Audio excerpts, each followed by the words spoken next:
Students, जो इससे पहले वाला जो वीडियो लेक्चर था उसमें हमने सीड सस्पेंडेड एनिमेशन का जो फर्स्ट पार्ट कंप्लीट किया था। ये जो वीडियो है इसमें हम सीड डोरमेंसी या सीड सस्पेंशन एनिमेशन का जो सेकंड पार्ट है उसको कंप्लीट करेंगे। यानी सीड डोरमेंसी का जो पहला सीड कोट रीजन है, उसके बाद और क्या क्या रीजन है जिनके कारण पादपों के अंदर सीड डोरमेंसी या बीजों के अंदर सीड डोरमेंसी आती है। सीड डोरमेंसी का दूसरा कारण है भ्रूण की कंडीशन, यानी dormancy due to condition of the embryo. भ्रूण की दशा के कारण प्रसुप्ति या सस्पेंडेड एनिमेशन इन सीड होता है। अनेक पादपों में देखा गया है कि बीज बाहर से देखने पर पूर्ण रूप से परिपक्व दिखाई देता है, बीज वायबल भी होता है, लेकिन जब उसको उगाया जाता है यानी जर्मिनेट कराया जाता है, जर्मिनेशन के लिए आवश्यक पानी, ताप और उसको लाइट दी जाती है, तब भी वो अंकुरित नहीं होता है। कारण क्या होता है कि बीज बाहर से तो दिखाई परिपक्व दिखाई देता है, लेकिन बीज के अंदर विद्यमान जो भ्रूण है वह भ्रूण पूर्ण रूप से विकसित नहीं होता है, मेच्योर नहीं होता है, भ्रूण अल्प विकसित होता है। ऐसे अल्प विकसित भ्रूण को अगर हम उगा देंगे, अगर हम जर्मिनेट कराएं, अंकुरित कराएंगे, तो बीज अंकुरित नहीं होगा, सीड्स का जर्मिनेशन नहीं होगा।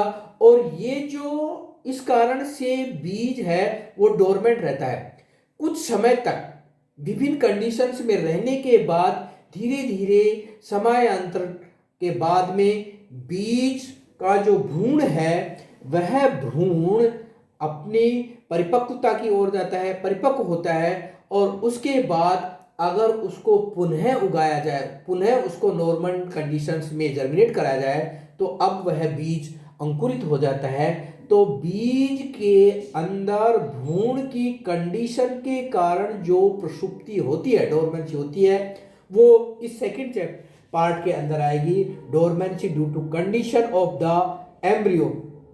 यहां पर देखिए कौन कौन सी ऐसी कंडीशन है जहां पर भ्रूण प्रसुप्ति। इसके अंदर क्या होता है कि जब भ्रूण बीज जब फ्रूट से अलग हो जाता है, बाहर से दिखने पर मेच्योर दिखाई देता है, लेकिन जब उसका स्टोरेज किया है, जब उसका भंडारण किया जाता है, तो भंडारण या विश्राम अवस्था के अंदर भ्रूण का आफ्टर राइपनिंग होता है, जिसको हिंदी में कहा जाता है विश्राम अवस्था अनुपक्वन।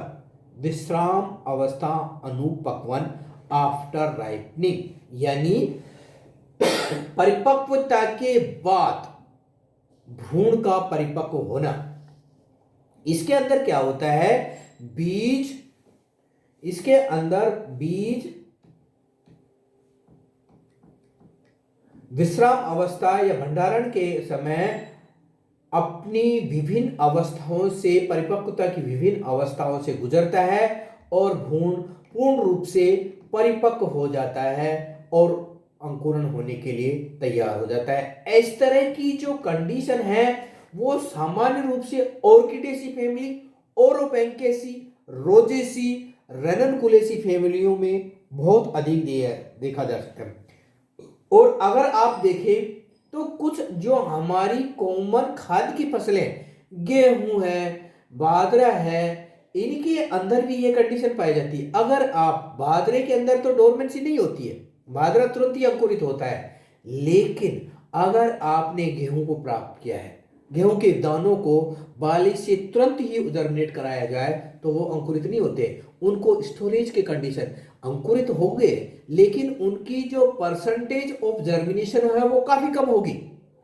लेकिन आफ्टर स्टोरेज यानी 1 ईयर स्टोरेज के बाद में जब उनको जर्मिनेट कराया जाता है, स्टोरेज ड्राई स्टोरेज में ही करा लीजिए चाहिए आप, तो जब उनको जर्मिनेट कराया जाता है तो उनकी परसेंटेज ऑफ जर्मिनेशन बढ़ जाती है। और इन फैमिली ऑर्किडेसी, ओरोबैंकेसी, रोजेसी और रेनकुलेसी में तो अधिकांश पादपों के अंदर ये आफ्टर राइपनिंग कंडीशंस पाई जाती है। इसमें होता क्या है कि पादप के प्री स्टोरेज और पोस्ट स्टोरेज। प्री रेस्टिंग या पोस्ट स्टोरेज की जब एनाटॉमिकली वैज्ञानिकों द्वारा स्टडी की गई तो ये देखा गया कि इन पादप यानी पायरस मेलस के अंदर, ये पादप का नाम है पायरस मेलस पादप के अंदर, ये देखा गया कि जब वो पादप फल से अलग हुआ था तो उसके बीज की एनाटॉमी और जब उसको स्टोरेज किया गया और स्टोरेज के बाद के बीज की एनाटॉमी का कंपैरिजन किया गया, तुलना की गई, तो ये पाया गया कि स्टोरेज के बाद में, आफ्टर राइपनिंग की कंडीशन के बाद में, बीज के बीज पत्र यानी सीड के कोटिलिडन्स के अंदर संवहन ऊतक यानी वैस्कुलर टिश्यूज का डिफरेंशिएशन होता है, जबकि प्री स्टोरेज में सीड्स में ये डिफरेंशिएशन नहीं होता है। दूसरा, पायरस मेलस के बीज के अंदर ये देखा गया कि आफ्टर स्टोरेज सीड्स के अंदर जो हाइपोकोटाइल है उसके अंदर स्टार्च बहुत अधिक मात्रा में पाया गया, जबकि प्री स्टोरेज उसी सीड्स को जब प्री स्टोरेज की जो उसमें से रैंडम सैंपलिंग की गई थी तो वहाँ स्टार्च है वो कम मात्रा में था। इसका मतलब है कि स्टोरेज कंडीशंस के अंदर जो भ्रूण है वो कुछ भ्रूण के अंदर कुछ चेंज होते हैं, एंडोस्पर्म के अंदर कुछ चेंज होते हैं, कुछ बायोकेमिकल रिएक्शंस स्टोरेज की कंडीशंस में होती हैं जो कि बीज को जर्मिनेशन के लिए तैयार करती हैं। इसका मतलब यह है कि पादपों के अंदर जो बीज हैं, बीज के भ्रूण और एंडोस्पर्म की जो कंडीशन है, ये कंडीशन भी बहुत इंपॉर्टेंट है बीजों के अंकुरण के लिए। तीसरी, सीड डोरमेंसी की तीसरी या सीड सस्पेंडेड एनिमेशन की जो तीसरी कंडीशन है, प्राइमरी डोरमेंसी की जो तीसरी कंडीशन है वो है, तीसरा कारण है वो है प्रेजेंस ऑफ जर्मिनेशन इनहिबिटर्स, अंकुरण संदमक पदार्थों की उपस्थिति। अर्थात बीज के अंदर कुछ ऐसे रासायनिक पदार्थ उपस्थित होते हैं जिनके कारण बीज का सीड कोट भी प्रॉपर है यानी अंकुरण के लायक है, बीज का भ्रूण भी अंकुरण के लायक है, बीज को उगाने के लिए कंडीशन भी सब फेवरेबल है, लेकिन इन रासायनिक पदार्थों की उपस्थिति के कारण बीज है वो अंकुरित नहीं होता है। इसका कारण है कि ये जो रासायनिक पदार्थ हैं जो कि बीज के अंदर उपस्थित हैं वो बीज के अंकुरण को अवरुद्ध कर देते हैं। इसके अलावा यह भी अध्ययन किया गया है पादपों के अंदर कि कुछ ऐसे रासायनिक पदार्थ बीजों के अंदर पाए जाते हैं जो कि बीज के अंकुरण को प्रमोट करते हैं यानी बीजों के अंकुरण की दर को बढ़ाते हैं। ऐसे रासायनिक पदार्थों के अंदर यह देखा गया है कि प्री डोरमेंसी इन सीड जर्मिनेशन प्रोमोटिंग केमिकल्स की कंसंट्रेशन है वो प्री स्टोरेज कम होती है और आफ्टर डोरमेंसी या आफ्टर स्टोरेज इन प्रोमोटिंग रासायनिक पदार्थों की कंसंट्रेशन है वो बढ़ जाती है। इससे क्या होता है, सीड जर्मिनेशन बढ़ जाता है। कहने का मतलब है यदि पादप के अंदर अवरुद्ध करने वाले रासायनिक पदार्थ हैं तो पादप डोरमेंसी में चला जाएगा। अब क्या होगा कि किसी न किसी मैकेनिज्म से इन इनहिबिटर्स केमिकल्स को सीड से रिलीज करना होगा या प्रोमोटिंग की मात्रा कम है, प्रोमोटिंग यानी वो रासायनिक पदार्थ जो अंकुरण को बढ़ाते हैं उनकी मात्रा यदि कम है तो किसी न किसी कारण से उनकी मात्रा बढ़ानी होगी जिससे बीजों के अंकुरण की दर बढ़ेगी, अन्यथा सीड डोरमेंसी में ही रहेगा। प्रयोगों द्वारा यह देखा गया है कि बीजों के अंदर अनेक प्रकार के रासायनिक पदार्थ जैसे टेनिन, फिनोलिक अम्ल, कार्बनिक अम्ल, एल्केलॉइड्स, जिब्रेलिन तथा इंडोल एसिटिक एसिड रासायनिक पदार्थ पाए जाते हैं। और ये रासायनिक पदार्थों में से कुछ ऐसे रासायनिक पदार्थ हैं जो कि बीजों के अंकुरण को अवरुद्ध करते हैं, जैसे है फिनोलिक एसिड है, कार्बनिक पदार्थ हैं, और जो टमाटर के अंदर जो फेरुलिक अम्ल है वो बीजों के अंकुरण को अवरुद्ध करता है। इसके अलावा जिब्रेलिन्स हैं, इंडोल एसिटिक अम्ल हैं, ये बीजों के अंकुरण को बढ़ावा देते हैं। तो पादपों के बीजों के डोरमेंसी के लिए उनके अंदर उपस्थित रासायनिक पदार्थों का भी बहुत अधिक योगदान होता है। तो कहने का मतलब डोरमेंसी के लिए रासायनिक पदार्थ भी उत्तरदायी होते हैं। इसके बाद चौथा जो कारण है विशेष प्रकार के प्रकाश की आवश्यकता, यानी स्पेसिफिक लाइट रिक्वायरमेंट। ये देखा गया है कि अगर बीज की एनाटॉमिकली और फिजियोलॉजिकली बीज मेच्योर है, अंकुरण के समय सारी की सारी कंडीशन प्रॉपर है, लेकिन फिर भी बीज अंकुरित नहीं होता है। कारण क्या है कि अंकुरण की अवस्था से पहले जब आपको अंकुरण कराना है, उस अंकुरण की अवस्था से पहले की अवस्था में, या कह दीजिए डोरमेंसी की अवस्था में, या कह दीजिए स्टोरेज की अवस्था में, उन बीजों को विशेष प्रकार के प्रकाश की आवश्यकता होती है। ऐसे बीजों को हम, जिनको की प्रकाश की आवश्यकता है, उन्हें कहते हैं धनात्मक फोटोब्लास्टिक बीज। और ऐसे बीज जिनको अंधेरे की आवश्यकता है, यानी इसका उल्टा भी होता है, कुछ बीजों को अंकुरण से पहले अंधेरे की आवश्यकता है, डार्क की आवश्यकता है, ऐसे बीजों को कहा जाता है ऋणात्मक फोटोब्लास्टिक सीड्स। और देखिए पॉजिटिव फोटोब्लास्टिक जो सीड्स हैं वो हैं, कुछ पादपों के एग्जाम्पल हैं Digitalis purpurea, Chenopodium rubrum, Capsella bursa pastoris. इसके अलावा जो नेगेटिवली जियोट्रोपिक है, नेगेटिवली फोटोब्लास्टिक सीड्स हैं, वे हैं नाइजेला डेस्मेसेंस और साइलेना एरेनिया।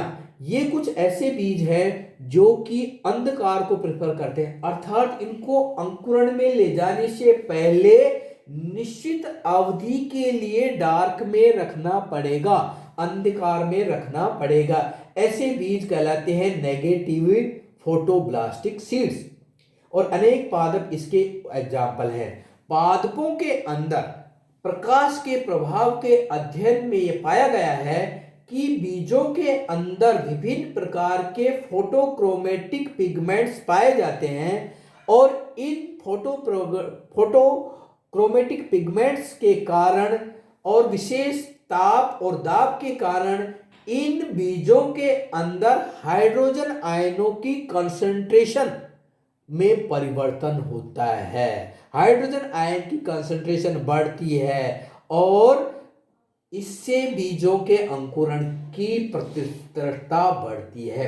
इसके अलावा बीजों के अंकुरण के लिए लाइट की गुणवत्ता तथा प्रकाश की तरंगदैर्घ्य वेवलेंथ भी उत्तरदायी होते हैं। और यह देखा गया है किसके अंदर, ब्रोथवेट नाम के वैज्ञानिक ने देखा है कि जो स्पेक्ट्रम है, उस स्पेक्ट्रम का लाल रंग का प्रकाश, यानी वह प्रकाश जिसकी वेवलेंथ 650 nm है, वह बीजों के अंकुरण के लिए प्रभावी रूप से सहायक होता है।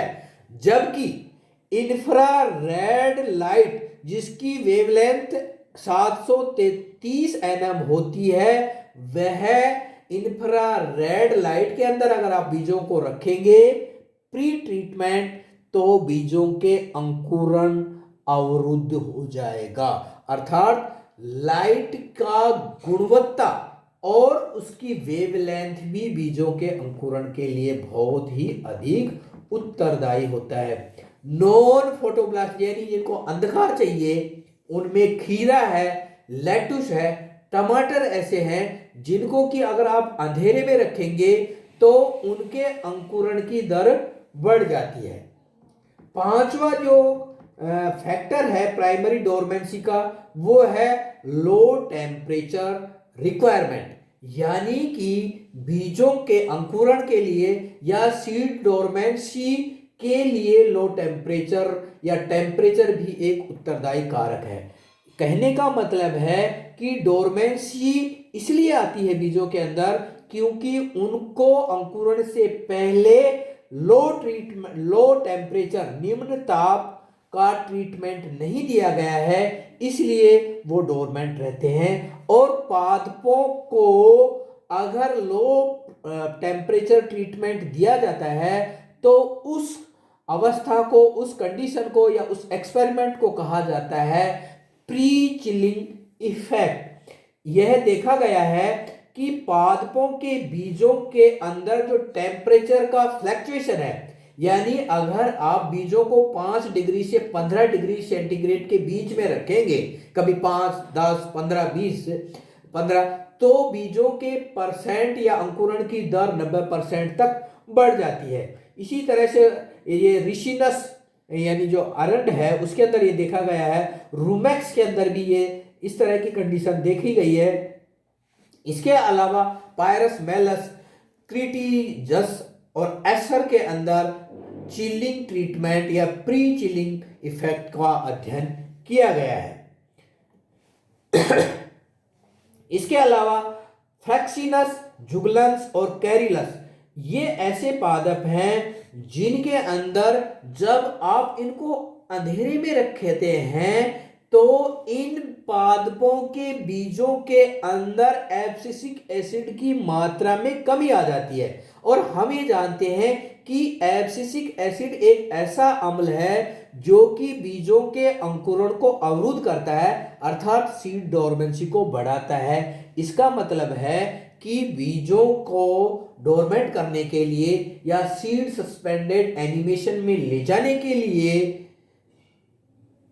लो टेम्परेचर या टेम्परेचर भी एक उत्तरदायी फैक्टर है, या प्राइमरी डोरमेंसी के लिए लाइट और तापक्रम भी उत्तरदायी है। इसके अलावा ये देखा गया है कि गेंदा टैगेटिस है, उसके बीजों के अंदर तो ये देखा गया है कि ताप और प्रकाश दोनों ही एक उत्तरदायी की भूमिका निभाते हैं, अर्थात विशेष ताप और विशेष प्रकाश इसके अंकुरण के लिए उत्तरदायी है।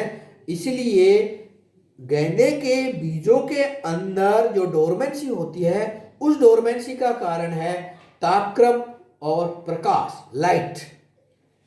तो ये 5 ऐसे कारण हैं जो कि पादपों के बीजों के अंदर प्राइमरी डोरमेंसी के लिए उत्तरदायी होते हैं।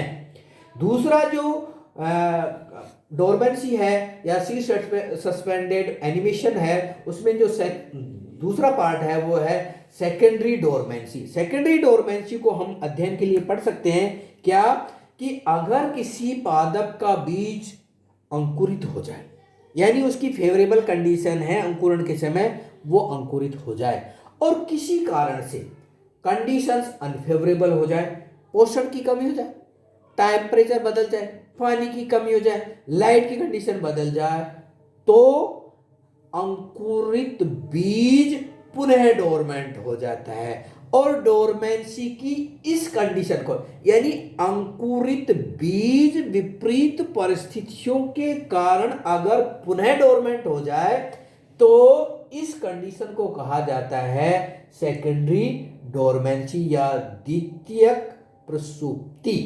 जैसा कि टेक्सस जो कि एक जिम्नोस्पर्म है, इसके अंदर यह देखा गया है कि इसके बीज अपने आप फिजियोलॉजिकली चेंजेज के कारण अंकुरण होने के बाद सेकेंडरी डोरमेंसी में चले जाते हैं। इसके अलावा अनेक पादपों के अंदर स्थानीय कारण, जो स्थानीय कारण क्या हो सकते हैं, टेम्परेचर हो सकता है, लाइट हो सकती है, पानी और पोषण, ये 4 ऐसे प्रमुख कारक हैं जो कि अंकुरित बीजों को सेकेंडरी डोरमेंसी में ले जाने के लिए उत्तरदायी हैं। इसी तरह से ये देखा गया है कि शीतकाल में 1 वर्षीय जो पादप हैं उनका डिस्पर्सल हो जाता है। तापमान उपलब्ध नहीं हो पाने के कारण वो प्रसुप्त अवस्था में रहते हैं। ग्रीष्म ऋतु के पश्चात सर्दियां प्रारंभ होते अंकुरण प्राप्त होते हैं। अगर यदि किसी कारणवश ऐसा नहीं होता है तो वो आगामी वर्ष में ये प्रक्रिया दोहराई जाती है और नवोन्मेदों का निर्माण हो जाता है।